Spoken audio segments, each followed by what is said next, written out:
Hi all, welcome to ജയലേൺ. എല്ലാവർക്കും ജയലേണിലേക്ക് സ്വാഗതം. എൻ്റെ പേര് സ്വാതി. അപ്പൊ നമ്മൾ ഇന്ന് കേട്ടറ്റിന്റെ ഇനി നെക്സ്റ്റ് സ്റ്റെപ്പ് എന്താണ്? ഇത്രയും നാളെ കേട്ടറ്റിന് വേണ്ടി കുറെ എന്തൊക്കെയോ പഠിച്ചു അല്ലെ? അപ്പൊ ഇനി K1, K2, K3ക്ക് കോമൺ ആയിട്ട് വരുന്ന ടോപ്പിക് ഉണ്ട്. ഏതാണെന്ന് നിങ്ങൾക്കറിയോ?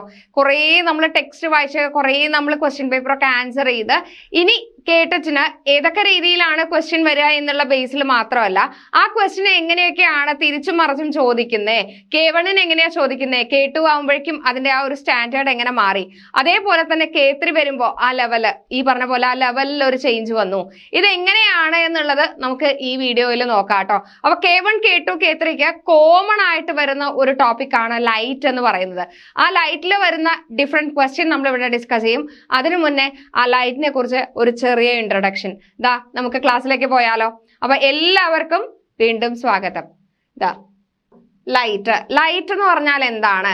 കാഴ്ച സാധ്യമാകുന്ന ഊർജ രൂപമാണ് പ്രകാശം അല്ലെ? നമുക്ക് എല്ലാം കാണാൻ സഹായിക്കുന്ന ഒരു ഊർജ രൂപമാണ് പ്രകാശം. പ്രകാശത്തെ കുറിച്ചുള്ള പഠനം അറിയപ്പെടുന്നത് എന്താണ്? എന്താ അറിയപ്പെടുന്നത്?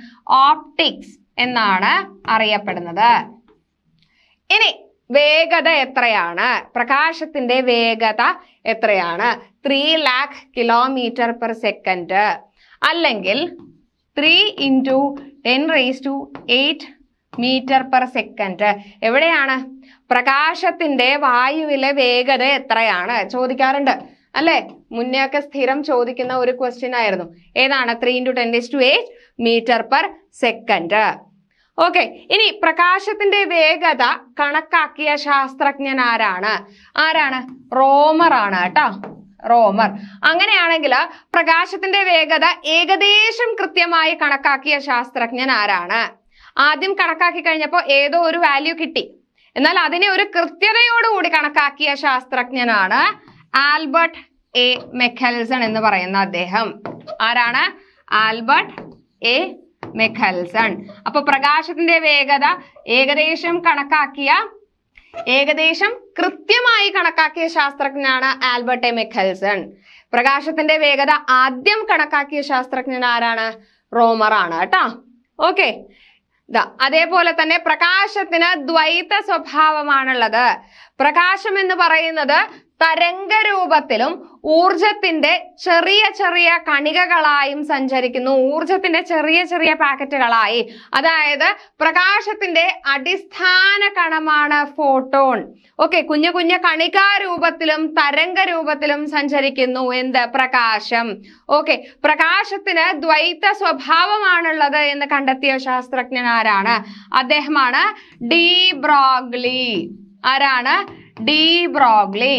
ഓക്കെ, ഇനി വൈദ്യുത കാന്തിക സ്പെക്ട്രത്തിലെ ഏറ്റവും ഇടുങ്ങിയ ഭാഗമാണ് ദൃശ്യപ്രകാശം. ദൃശ്യപ്രകാശം 7 ഘടകവർണ്ണങ്ങളായി തിരിയുന്നു. എത്ര ഘടകവർണ്ണങ്ങളാണുള്ളത്? 7 ഘടകവർണ്ണങ്ങൾ. ഏതൊക്കെയാണ്? Violet, indigo, blue, green, yellow, orange, red. ഏതൊക്കെയാണ്? Violet, indigo, blue, green, yellow, orange, red. ഇത് 400 തൊട്ട് 700 നാനോമീറ്റർ വരെയാണ് ഇതിന്റെ വേവ് ലെങ്ത് വരുന്നത്. 400 തൊട്ട് 700 നാനോമീറ്റർ വരെ. അപ്പൊ ഏറ്റവും തരംഗ ദൈർഘ്യം കുറഞ്ഞത് ഈ ഘടകവർണ്ണങ്ങളിൽ ഏതാണ്? ദൃശ്യപ്രകാശം ഘടകവർണ്ണങ്ങളായി വേർതിരിയുന്നു. അത് 7 ഘടകവർണ്ണങ്ങളായിട്ടാണ് വേർതിരിയുന്നത്. Violet, indigo, blue, green, yellow, orange, red. ഇതിന്റെ തരംഗ ദൈർഘ്യം എത്രയാണ്? എത്ര മുതൽ എത്ര വരെയാണ്? 400 തൊട്ട് 700 നാനോമീറ്റർ വരെയാണ് തരംഗ ദൈർഘ്യമുള്ളത്. ഓക്കെ, അങ്ങനെയാണെങ്കിൽ ഇതിൽ ഏറ്റവും തരംഗ ദൈർഘ്യം കുറവും ഫ്രീക്വൻസി കൂടുതലും ആവൃത്തി കൂടുതലുമായിട്ടുള്ള ഘടകവർണ്ണം ഏതാണ്? തരംഗ ദൈർഘ്യം ഏറ്റവും കുറവ് ഏതാണ്? വയലറ്റ് ആണ്. അതിനാണ് ആവൃത്തി കൂടുതല്. ഓക്കെ, അപ്പൊ അതെ ലാംഡ ഫ്രീക്വൻസി കൂടുതല്, ലാംഡ കുറവ് ഫ്രീക്വൻസി കൂടുതല്. ഓക്കെ, തരംഗ ദൈർഘ്യം കുറയും തോറും ആവൃത്തി കൂടുന്നു. ഓക്കെ, അങ്ങനെയാണെങ്കിൽ ഇതില് തരംഗ ദൈർഘ്യം ഏറ്റവും കൂടുതലും ആവൃത്തി കുറഞ്ഞതുമായിട്ടുള്ള ഘടകവർണ്ണം ഏതാണ്? ഏതാണ്? റെഡ് ആണ്. കിട്ടിയല്ലോ. ഇത് നോക്കിയാൽ മതി, റേഞ്ച് നോക്കിയാൽ മതി, അപ്പൊ പെട്ടെന്ന് മനസ്സിലാവും. ഓക്കെ, ഇനി ഈ 7 ഘടകവർണ്ണങ്ങളില് ഏറ്റവും മിഡിലായി മധ്യഭാഗത്തായിട്ടുള്ള വർണ്ണം ഏതാ? അതാണ് ഗ്രീൻ. ഓക്കെ, ക്ലിയർ അല്ലേ? അടുത്തത് തരംഗദൈർഘ്യം കുറഞ്ഞ ആവൃത്തി കൂടിയ വർണ്ണമാണ് വയലറ്റ്. ഇനി തരംഗദൈർഘ്യം കൂടിയ ആവൃത്തി കുറഞ്ഞ നിറമാണ് ഏതാണ് ഘടകവർണ്ണം? റെഡ്. ഓക്കെ, ഇനി വ്യക്തമായ കാഴ്ചക്കുള്ള കുറഞ്ഞ ദൂരമാണ് 25 സെന്റിമീറ്റർ. അതേപോലെ തന്നെ ഐക്യരാഷ്ട്രസഭ പ്രകാശ വർഷമായി ആചരിച്ച വർഷമാണ് 2015. ഇത്രയും കാര്യങ്ങൾ നിങ്ങൾ എന്ത് വേണം? നിർബന്ധമായിട്ടും ഓർത്തിരിക്കണം. ഇനി നോക്കൂ, പ്രകാശ പ്രതിഭാസങ്ങള്. ഏതൊക്കെ രീതിയിലുള്ള പ്രകാശ പ്രതിഭാസങ്ങൾ നിങ്ങൾക്കറിയാം?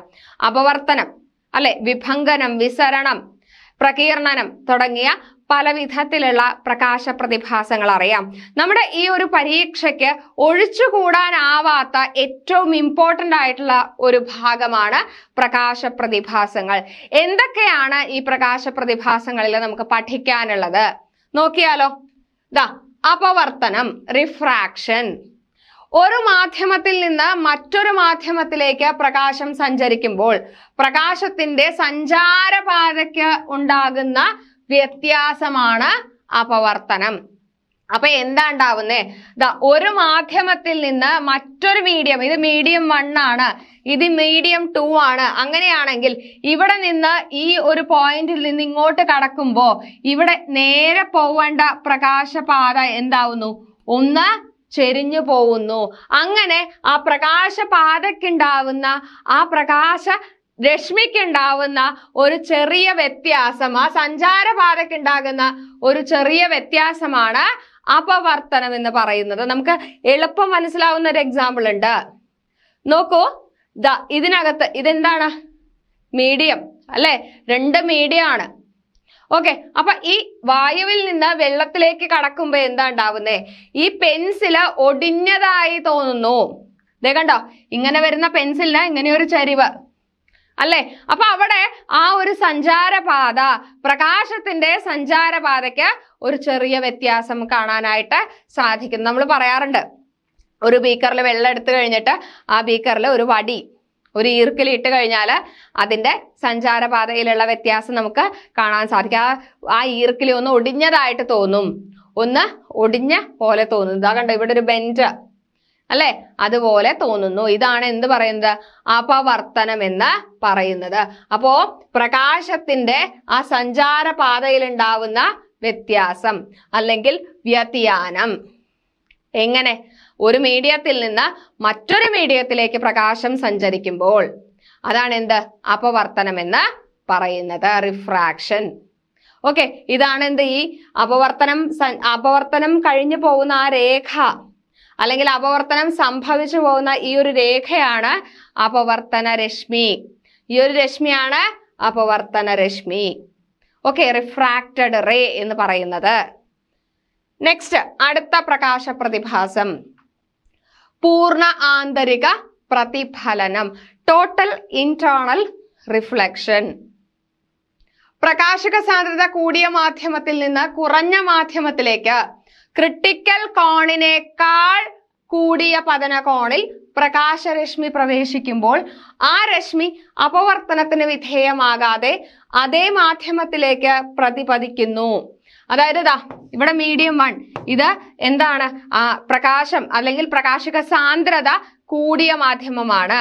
ഇനി 2 മീഡിയം 2, ഇത് കുറഞ്ഞ മാധ്യമം, അതായത് വജ്രം, വായു എടുത്തു കഴിഞ്ഞാല് കൂടിയ മാധ്യമത്തിൽ നിന്ന് കുറഞ്ഞ മാധ്യമത്തിലേക്ക് പ്രവേശിക്കുമ്പോൾ ഇവിടെ ക്രിട്ടിക്കൽ കോണിനേക്കാൾ കൂടിയ അളവിലാണ് പ്രകാശരശ്മി വന്ന് പതിക്കുന്നേ എന്നുണ്ടെങ്കിൽ എന്താണ്? ഇത് ഇങ്ങനെ താഴേക്ക് വരില്ല, ഇതിന് അപവർത്തനം സംഭവിക്കാതെ ഇത് തിരിച്ചു പോവും. അതാണ് എന്ത് പറയുന്നത്? പൂർണ്ണ ആന്തരിക പ്രതിഫലനം എന്ന് പറയുന്നത്. ഓക്കെ, വജ്രത്തിലുള്ളത് ഏതാണ്? വജ്രത്തിലെ പ്രകാശ പ്രതിഭാസം പൂർണ്ണാന്തരിക പ്രതിഫലനമാണ് വജ്രം. അതേപോലെ തന്നെ നമ്മുടെ ഈ ഓപ്റ്റിക്കൽ ഫൈബർ ഇല്ലേ, അതിലെന്താണുള്ളത്? ഈ പൂർണ്ണാന്തരിക പ്രതിഫലനം തന്നെയാണ്. ഓക്കെ, ഇനി അടുത്തത് വിഭങ്കനം. സൂക്ഷ്മങ്ങളായ അതാര്യ വസ്തുക്കളെ ചുറ്റി പ്രകാശം വളയുകയോ വ്യാപിക്കുകയോ ചെയ്യുന്ന പ്രതിഭാസമാണ് വിഭങ്കനം. അതായത് ഇതാ ഇങ്ങനെ കുറെ നമുക്കറിയാല്ലേ, സുതാര്യ വസ്തുക്കള്, അതാര്യ വസ്തുക്കള്, അർദ്ധതാര്യ വസ്തുക്കള്. എന്താണ് സുതാര്യ വസ്തുക്കള്? പ്രകാശത്തെ പൂർണ്ണമായി കടത്തിവിടുന്നവയാണ് സുതാര്യ വസ്തുക്കൾ. ഗ്ലാസ് പ്രകാശത്തെ പൂർണ്ണമായി മറ്റൊരു സൈഡിലേക്ക്, അപ്പുറത്തെ സൈഡിലേക്ക് കടത്തിവിടും. അർദ്ധതാര്യ വസ്തുക്കള് പ്രകാശത്തെ ഭാഗികമായി മാത്രം കടത്തിവിടുന്ന വസ്തുക്കളാണ് എന്ത്? അർദ്ധതാര്യ വസ്തുക്കള്. അതായത് ഓയിൽ പേപ്പർ എന്താ ഉണ്ടാവുന്നത്? ഓയിൽ പേപ്പർ, ബട്ടർ പേപ്പർ എന്നൊക്കെ നമ്മൾ പറയില്ലേ, അതെന്താ ഉണ്ടാവുന്നത്? ഈ അർദ്ധതാര്യ വസ്തുവാ. കുറച്ച് പ്രകാശത്തെ മാത്രമേ അപ്പുറത്തേക്ക് കടത്തിവിടുള്ളൂ, പൂർണ്ണമായിട്ട് കടത്തിവിടില്ല. ഭാഗികമായി മാത്രം പ്രകാശത്തെ അപ്പുറത്തേക്ക് കടത്തിവിടുന്നവയാണ് അർദ്ധതാര്യ വസ്തുക്കള്. ക്ലിയർ അല്ലേ? ഇനി അതാര്യ വസ്തുക്കള് പ്രകാശത്തെ പൂർണ്ണമായും കടത്തിവിടാത്തവയാണ് എന്ത്? അതാര്യ വസ്തുക്കള്. തടി, കല്ല്, ഇതെല്ലാം എന്താണ്? പ്രകാശത്തെ ഒരു രീതിയിലും അപ്പുറത്തേക്ക് കടത്തിവിടില്ല. ഓക്കെ, അപ്പൊ ഇവിടെ അതാര്യമായ വസ്തുക്കളെ പ്രകാശം ചുറ്റുന്നു. ഇതാ നമ്മളൊരു എവിടേക്കെങ്കിലും കയറി ചെല്ലും, നമ്മളൊരു ബിൽഡിങ്ങിലേക്ക് കയറി ചെല്ലാണ്. നമ്മളൊരു ബിൽഡിങ്ങിലേക്ക് കയറി ചെല്ലുമ്പോ ശരിക്കും ഓപ്പണിങ് ഇവിടെയാണ്. നമ്മൾ വന്നു, ഇവിടെ വന്നിട്ട് എന്താണ്? ഓപ്പൺ ചെയ്തിട്ടില്ല. അപ്പൊ നമ്മൾ എന്താണ്? ചുറ്റും നോക്കുക, വേറെ വല്ല ഓപ്പണിങ് ഉണ്ടോന്ന് അല്ലെ? അപ്പൊ നോക്കുമ്പോ ദേ ഇവിടെ ഓപ്പൺ ചെയ്തിട്ടുണ്ട്. അപ്പൊ നമ്മൾ ഇവിടെ ഈ വഴി വന്നിട്ട് ഇങ്ങനെയാണ് വരേണ്ടത്. അങ്ങനെയാണെങ്കിൽ നമ്മൾ എന്ത് ചെയ്യും? ഈ വഴി വന്ന് ഇവിടെ വന്ന് ഓപ്പൺ ചെയ്ത സ്ഥലത്ത് കൂടെ കയറും അല്ലെ? നമുക്ക് അർജന്റ് ആണെങ്കിൽ അല്ലെ? അങ്ങനെയല്ലേ ചെയ്യാം. അപ്പൊ എന്താണ്? ഇവിടെയും അതേപോലെ തന്നെ പ്രകാശത്തിന് അതാര്യ വസ്തുക്കളാണ്. ഈ അതാര്യ വസ്തുക്കളെ പ്രകാശം കടത്തിവിടാത്തത് കൊണ്ട് എന്താണ്? പ്രകാശം വരുന്ന സമയത്ത് ഈ അതാര്യ വസ്തുക്കളെ ചുറ്റിപ്പോവുകയോ ഇങ്ങനെ വളഞ്ഞു പോവുകയോ ചെയ്യുന്ന പ്രതിഭാസം, അതാണ് എന്ത്? വിഭങ്കനം എന്ന് പറയുന്നത്. ഓക്കെ, സിഡിയില് ഈ വർണ്ണരാജി കാണില്ലേ? സിഡിയില് ചുറ്റും വർണ്ണരാജി കാണപ്പെടുന്നു. ഓക്കെ, സിഡിയില് വർണ്ണരാജി, സിഡിക്ക് ചുറ്റും കാണപ്പെടുന്ന വർണ്ണരാജി, അതാണ് എന്ത്? ഈ വിഭങ്കനത്തിന് എക്സാമ്പിൾ ആണ്. ഓക്കെ, ഇനി നെക്സ്റ്റ് വ്യതികരണം, ഇന്റർഫെറൻസ്. എന്താണ്? ഒരേ ആവൃത്തിയിലുള്ള രണ്ടോ അതിലധികമോ തരംഗങ്ങളുടെ സംയോഗം മൂലം തീവ്രതയിൽ ഏറ്റക്കുറച്ചിലുണ്ടാകുന്ന പ്രതിഭാസമാണ് വ്യതികരണം അഥവാ ഇന്റർഫെറൻസ്. ഓക്കെ, ഇങ്ങനെ 2-3 ഞാൻ പറഞ്ഞില്ലേ, പല നാനോമീറ്ററില് ഈ 400 തൊട്ട് 700 നാനോമീറ്റർ വരെയാണ് എന്ത്? ഈ ധവള പ്രകാശം ഘടകവർണ്ണങ്ങളായിട്ട് വേർതിരിയുമ്പോൾ ഉണ്ടാവുന്ന വേവ് ലെങ്ത്. അതില് ഏകദേശം ഒരേപോലെ വരുന്ന വേവ് ലെങ്ത് ഉള്ള തരംഗങ്ങളുടെ സംയോഗം, ഇത് രണ്ടും കൂടെ യോജിക്കുമ്പോ അതിനകത്ത് ഉണ്ടാവുന്ന ആ ഒരു വ്യത്യാസം, ഓക്കെ, കൂടിച്ചേർന്നുണ്ടാകുന്ന ആ തരംഗങ്ങളുടെ തീവ്രതയില് ഒരു വ്യത്യാസം ഉണ്ടാവുന്നു. ആ ഒരു ഏറ്റക്കുറച്ചിൽ മൂലം ഉണ്ടാവുന്ന പ്രതിഭാസമാണ് വ്യതികരണം അഥവാ ഇന്റർഫെറൻസ് എന്ന് പറയുന്നത്. ഓക്കെ, നമ്മൾ സോപ്പൊക്കെ എടുത്ത് ഇങ്ങനെ തിരുമ്മി ഇങ്ങനെ കയ്യിലിങ്ങനെ ഊതുമ്പോ വലിയ ബോള് പോലെ അതിനകത്ത് മഴവില്ല് കാണാം അല്ലേ? ഇത് മഴവില്ലെന്ന് നമ്മൾ പറയും. അതെന്താണ്? ഈ ഇന്റർഫെറൻസിന് എക്സാമ്പിൾ ആണ്. ഓക്കെ, ഇനി നമ്മുടെ ഈ വെള്ളത്തിലൊക്കെ ഓയിലൊക്കെ വീണ് കഴിഞ്ഞാൽ അവിടെ ഈ മഴവില്ല് പോലെ കാണില്ലേ? ഇല്ലേ? അതും എന്താണ്? ഈ ഇന്റർഫെറൻസിന് എക്സാമ്പിൾ ആണ് കേട്ടോ. പ്രകീർണനം, പ്രകാശം അതിന്റെ ഘടകവർണ്ണങ്ങളായി വിഭജിച്ചു മാറുന്ന പ്രതിഭാസമാണ് പ്രകീർണനം. ഒരു മീഡിയയിൽ നിന്ന് ഇപ്പൊ പ്രിസൊക്കെ ആണെങ്കിൽ നമുക്ക് ശരിക്കും കാണാൻ പറ്റും, ലൈറ്റ് വരുമ്പോൾ കറക്റ്റ് ഇങ്ങനെ 7 വർണ്ണമായിട്ട് ഇങ്ങനെ പോകുന്നത് നമുക്ക് എന്താണ്? കാണാനായിട്ട് സാധിക്കും. ഓക്കെ, അപ്പൊ വൈറ്റ് ലൈറ്റ്, ധവള പ്രകാശം ഘടകവർണ്ണങ്ങളായി വേർതിരിയുന്ന പ്രതിഭാസമാണ് പ്രകീർണനം. ക്ലിയർ അല്ലേ? വിസരണം, സ്കാറ്ററിംഗ്. എന്താണ് വിസരണം? ഒരു മാധ്യമത്തിലൂടെ പ്രകാശം കടന്നു പോകുമ്പോൾ പൊടിപടലങ്ങളിലും മറ്റു തന്മാത്രകളിലും തട്ടിയുണ്ടാകുന്ന ക്രമരഹിതമായ പ്രതിഫലനമാണ് വിസരണം. അതായത് ധാരാളം പൊടിപടലങ്ങളുണ്ട്. ഈ പൊടിപടലങ്ങളിൽ പ്രകാശം വന്ന് തട്ടുന്നു. ഇവിടെ തട്ടിയ പ്രകാശം പലതായി തിരിയുന്നു. ഈ തട്ടിയ പ്രകാശം തന്നെ വേറെ ഇതിൽ തട്ടുമ്പോൾ അതും എന്താണ്? പല പല പല രീതിയിലേക്ക് ക്രമരഹിതമായി ചിന്നിച്ചിതറുന്നു. അത് വീണ്ടും അടുത്ത ഇതില് കണികയിൽ പോയി തട്ടും. അത് വീണ്ടും വീണ്ടും വീണ്ടും എന്താണ്?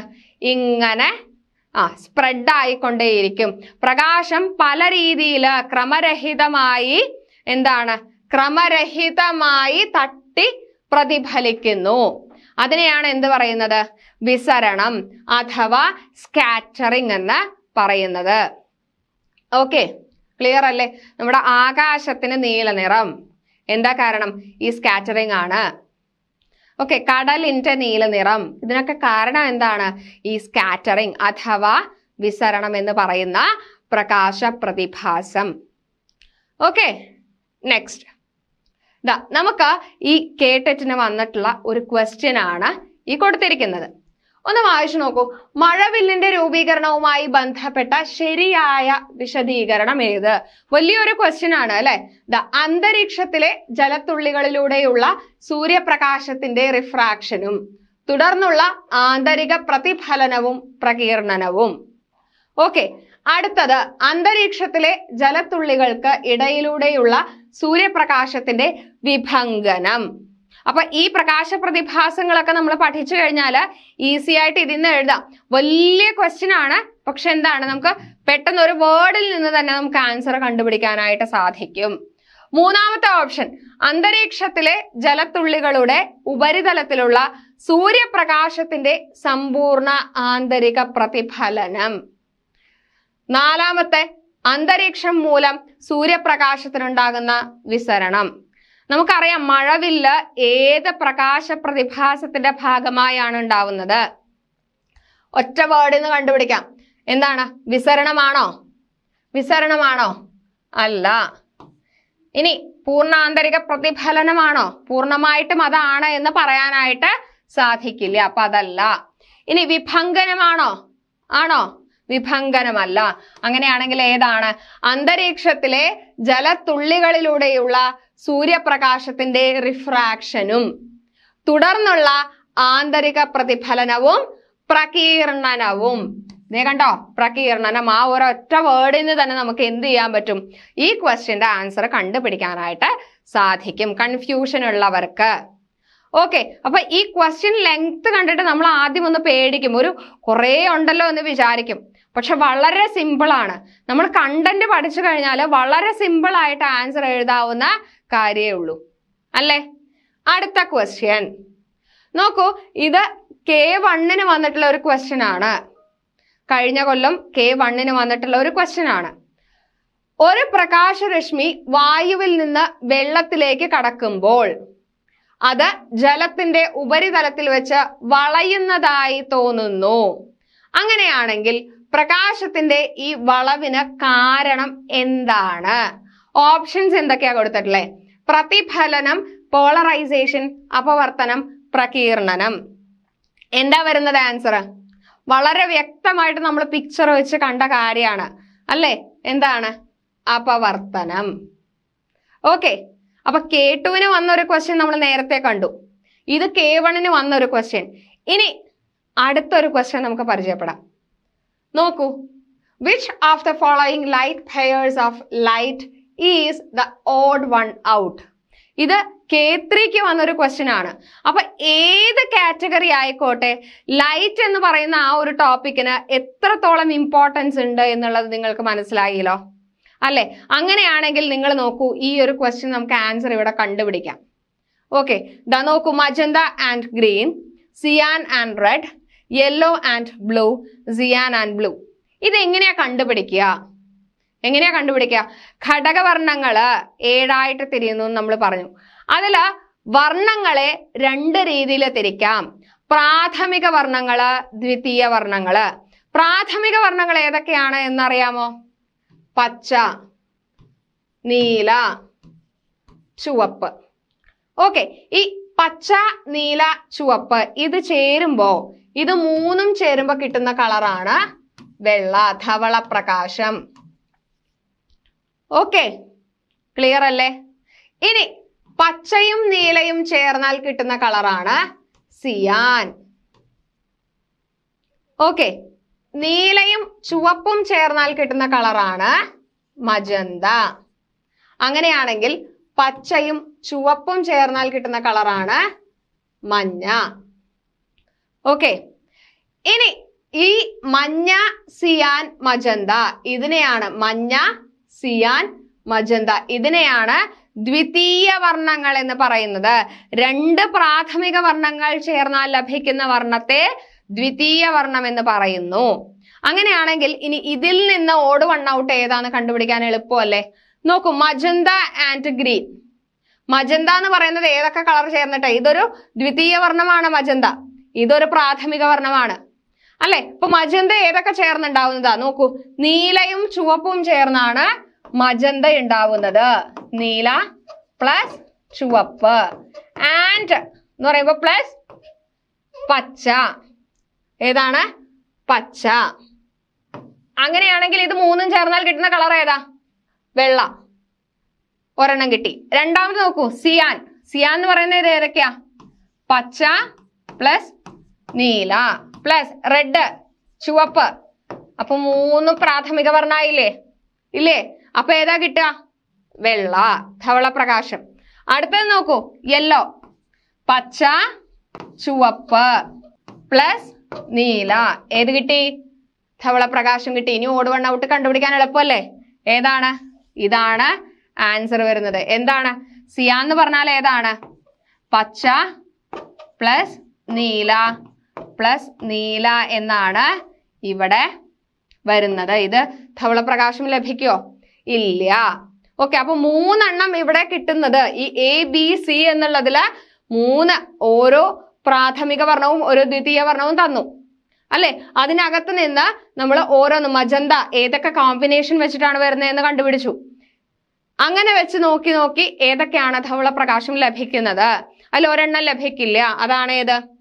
സിയാൻ ആൻഡ് ബ്ലൂ വരുന്ന കോമ്പിനേഷൻ. അതെന്താണ്? അത് വൈറ്റ് ലൈറ്റ് ലഭിക്കില്ല. സോ അത് ഓഡ് വൺ ഔട്ട് ആണ് എന്ന് നമ്മൾ കണ്ടെത്തി.